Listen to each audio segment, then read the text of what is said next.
Hi there, this is Rather Bearman. I'm on the floor because I have to kind of show my mistakes and then show that how I fixed it.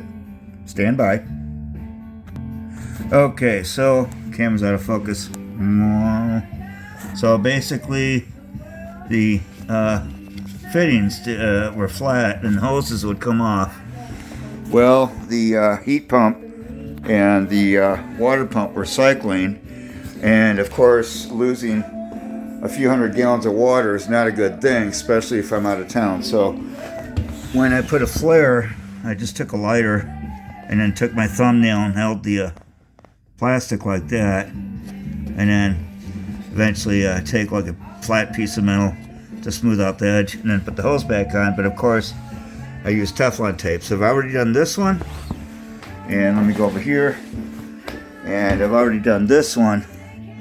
And it holds the hose on so the hose does not slip off as the water temperature increases, because when you have hot water running through the hoses, they were starting to fall off. So these are brand new hoses from Ace Hardware at La Junta Trading Company, and so I'm glad I bought new hoses. It's just after I put in a Flair, they did not slip off. This is Rather Bearman at KFUI Global Radio. Thank you for tuning in. Dun, dun, dun, dun.